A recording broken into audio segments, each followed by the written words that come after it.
Tasmania, a quiet, idyllic place where nothing ever interrupts the enjoyment of a peaceful game of golf.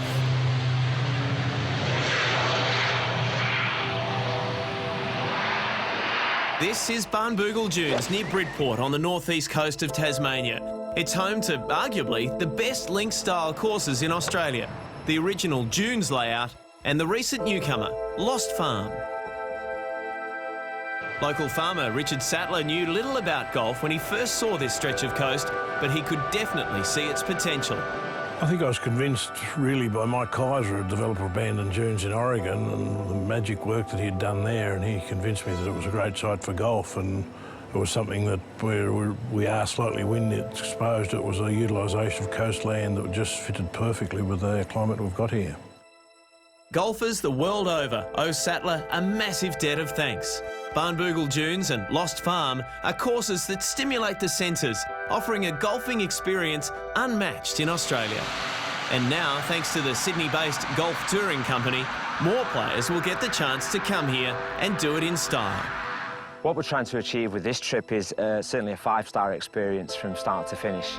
We're going to hold your hand from the minute you arrive into Sydney Airport. There's a private lounge you can use there with free parking. The plane behind us is an executive Cessna Conquest. It's not just the bus service that we use. Coming into Barnbougle, we've got special accommodations that we can use here. They've got 4-bedroom villas. No matter what the weather, no matter what your handicap, it's just going to be a great experience. This is giving the opportunity for people to be able to fly out of Sydney on a direct flight right to the course.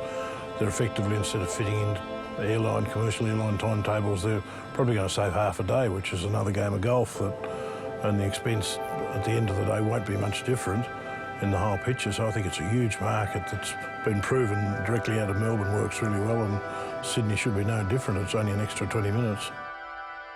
So what is it about this place that has the experts raving? In a word, location, location, location.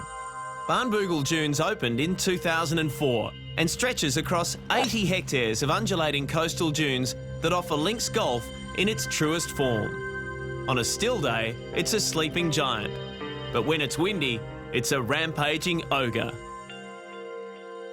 The first of the feature holes is the par 4 fourth. The bigger hitters can fly the bunker embedded in the dune on the corner and try to reach the green, but that carries huge risk. Most will play short of the bunker, leaving a blind approach, or drive left of the hazard to open up the green. The 7th is a fearsome short hole with a small green guarded by a cavernous bunker on the left and steep banks that sweep the ball away if the tee shot is wayward. It's called Tom's Little Devil and is one of Australia's shortest and scariest golf holes, requiring anything from a wedge to a long iron, depending on the wind. But after the short comes the sharp. The 8th is either a par 4 or a par 5, depending on the conditions. The massive fairway is split by a central dune, and golfers can take the high road or the low road, with more room to the right, but that leaves a longer shot to the flag. The narrow green's protected by a spectacular square-top dune to the right. This is one par 4 where you'll really have to earn a good score. The back 9 begins in similar style to the front, with a run of holes running parallel to the ever-present waterfront. It is a characteristic of the course that nothing is dictated to the player, who's free to decide how best to tackle any particular hole. The short par 4 12th is similar to the 10th on the West course at Royal Melbourne in terms of the decisions you have to make on the tee. The green sits on the edge of a dune, and those flying at the putting surface face one of the most tempting yet danger-filled shots in the country. Opinion is somewhat divided about the par 3 13th. Some love this massive and mountainous green, and some think it unfair. It's based on a green built by the legendary Alister Mackenzie at Sitwell Park in England, hence the name of the hole. Remember to pack your geometry set because you might need it with some of the pin placements they use here. The final 4 holes play back into the wind and along the ocean. The 17th is a par 4 on the card, but into the prevailing wind, it's going to take 2 flushed woods just to reach the green.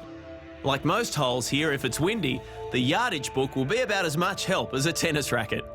It's very easy to imagine yourself on the east coast of Scotland when it's like this. Certainly In Australia, we're blessed to have these two courses. If no one's been here already, you need to get yourself down here very quickly to experience what the golf course has got to offer.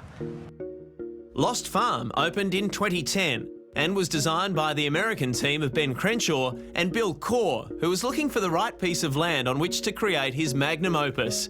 Once he saw this place, he knew his search was over. One of Corr's ambitions was to replicate some of the world's best golf holes. Add a hotel to the right of the 5th and you have the road hole at St Andrews. Throw in some water and azaleas on the 6th and the 12th at Augusta springs to mind. But that's not to say Lost Farm is a mere replica of famous holes. It is a stunning piece of golf real estate in its own right. After a couple of muscle-stretching openers, the course kicks into life at the par 3 4th, named Sally's Point after the owner's wife.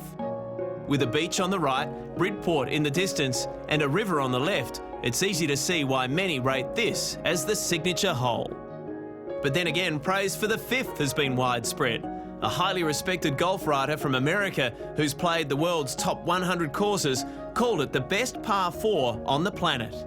It ranks number 1 on the card, and it's easy to see why, forcing players to drive over a massive dune to put the green in reach in 2. A fairway wood or long iron will be needed for the second shot to a multi-tiered green that slopes like a ski run from back to front. While debate rages as to which is the best hole, the 14th is another contender. It's a 240-metre downhill par 4 that positively dares you to try and drive the green. From the elevated tee, you'll get great views, particularly of the narrow, raised 2-tier green below. Anything right will find the marram grass that was planted all over the course to prevent the sand dunes from eroding, but which also makes balls disappear like a Las Vegas magician. Special mention must also go to the par 3 15th, with the impressive restaurant perched on a hill above the green.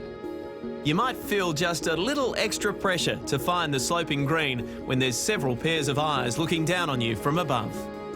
The challenge doesn't get any easier the closer you get to the clubhouse, and the finish at 17 and 18 can be brutal.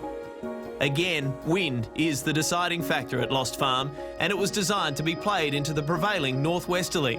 But with holes running in different directions, and given Tasmania's unpredictable weather, no 2 rounds are likely to be the same. Barnbougle Dunes is already one of the best golfing facilities in Australia, rivalling the offerings in Melbourne, Perth and on the Gold Coast. But it seems that Richard Sattler isn't finished yet. Well, we've sort of tried to put a bit of diversification into our destination with the Spa, and now we're looking at polo, and we may well look at small tennis centre, and just to give a diversification for people to come down and entertain themselves, and then certainly potential for 1 or 2 more courses into the future as the growth demands it. We also have international trips to Queenstown, which is a favourite destination of ours internationally. We run trips up to Southeast Asia with Asian Tour player Adam Groom. And we've also got a word-of-mouth trip to the Masters. You have to be recommended to us to come along. That's pretty much what we're doing at the moment. We don't want to run before we can walk. For more details or to book this unique 5-star experience, go to the Golf Touring Company website, flytobarney.com.au.